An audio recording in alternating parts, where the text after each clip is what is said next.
যালিকা। আলহামদুলিল্লাহ, আজকের এই তাফসীর মাহফিলে আমাদের এই শুকরাতান কালমা পাঠ করার কারণে এটাও আমাদের নাজাতের উসিলা হয়ে যাবে। সম্মানিত উপস্থিতি, কোরআনে মাজিদের তাফসীর আল্লাহ তাআলার অশেষ মেহেরবানি এবং দয়া। কোরআনে মাজিদ থেকে এই যে আমাদের প্রিয় জন্মভূমি বাংলাদেশে তাফসীরুল কোরআন মাহফিলের মাধ্যমে আমরা কোরআনের সাথে আমাদের পরিচয় হয়, কোরআন সম্পর্কে আমাদের জানার সুযোগ হয়। এই দেশে আল্লামা হযরত দেলওয়ার হোসেন সাইদি রহমতুল্লাহ আলাইহি, মাওলানা কামালউদ্দিন জাফরি রহমতুল্লাহ আলাইহি, মাওলানা সিফাতুল্লাহ রহমতুল্লাহ আলাইহি, মাওলানা লুৎফর রহমান সাহেব মরহুম রহমতুল্লাহ আলাইহি, ওনারা সবাই এই দেশের মধ্যে আলহামদুলিল্লাহ কোরআন মাজিদের তাফসীরের মাধ্যমে মানুষদেরকে কোরআনের সাথে সম্পর্ক করেছে এবং কোরআনের পরিচয় জনগণের কাছে তুলে ধরেছে।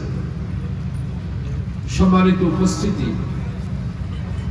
আজকে কোরআন সম্পর্কে আমরা আমাদের এই দেশের তৌহিদি জনতারা মনে প্রাণে বিশ্বাস করি যে কোরআন এটা আল্লাহর পক্ষ থেকে এই নূর এবং নিয়ামত মানব জাতির মুক্তির জন্যই আল্লাহ তাআলা প্রেরণ করেছে। কোরআনে মাজিদের আগে আরো তিনটা বড় বড় আল্লাহর কিতাব ছিল। একটা হলো তাওরাত, আরেকটা হলো জবুর, আরেকটা হলো ইনজিল। এই বড় বড় তিনটা কিতাব মানব জাতির মুক্তির জন্য হযরত আদম আলাইহিস সালাম থেকে শুরু করে হযরত ঈসা আলাইহিস সালাম পর্যন্ত এই বড় বড় তিনটা আসমানি কিতাব দুনিয়াতে নাজিল করেছে। সর্বশেষ কোরআনে মাজিদ আল্লাহ তাআলা দুনিয়া যেদিন শেষ হয়ে যাবে, কিয়ামত হয়ে যাবে, কিয়ামত পর্যন্ত আর কোনো কিতাব আসবে না, আল্লাহ তাআলা আখিরি নূরানি কিতাব হিসেবে কোরআনে মাজিদ আল্লাহ তাআলা আমাদের জন্য মুক্তির জন্য আল্লাহ তাআলা দুনিয়াতে প্রেরণ করেছে। এই জন্য আমরা কলমা পড়ার সময় আপনারা সবাই পড়েন আমানতু বিল্লাহি ওয়া মালাইকাতিহি ওয়া কুতুবিহি ওয়া রাসূলিহি। আমাদের ইসলাম ধর্মের সঠিকতা এবং যথার্থতা এইখানে আমরা আল্লাহর উপর ঈমান আনি, ফেরেশতাদের উপর ঈমান আনি, দুনিয়াতে আল্লাহ তাআলা যত আসমানি কিতাব পাঠিয়েছেন তার উপরও ঈমান আনি, ওয়া রাসূলিহি সমস্ত পয়গম্বর আলাইহিস সালামদের উপর আমরা ঈমান আনি। অন্য ধর্মের সাথে ইসলাম যে একটা কমপ্লিট কোড অফ লাইফ, এটা এইখানেই পার্থক্য। আপনি অন্যান্য কোনো ধর্মের মধ্যে এইভাবে কোনো কিছু স্বীকার করার কোনো উক্তি নেই।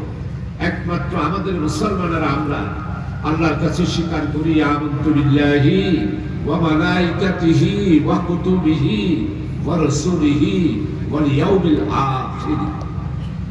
সম্মানিত উপস্থিতি, আমাদের ইসলামের চারটা দিক। একটা হলো তাওহীদ, রিসালাত, খেলাফত আর আখিরাত।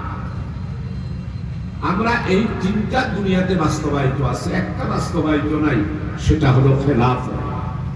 তাওহীদের উপর আমাদের ঈমান আছে, রাসূলুল্লাহ সাল্লাল্লাহু আলাইহি ওয়াসাল্লামের রিসালাতের উপর আমাদের ঈমান আছে, আখিরাত যে হবে সেটার উপরও ঈমান আছে। খেলাফতের উপর ঈমান আছে, কিন্তু খেলাফত পৃথিবীতে আমরা কোথাও দেখতে পাই না। খেলাফত আলা মিনহাজিন নবুওয়াত, 30টা বছর রাসূল আকরাম সাল্লাল্লাহু আলাইহি ওয়াসাল্লাম থেকে শুরু করে ফারুকে আযম হযরত আবু বকর সিদ্দিক রাদিয়াল্লাহু আনহু, জিন্নুরাইন উসমান ইবনে আফফান রাদিয়াল্লাহু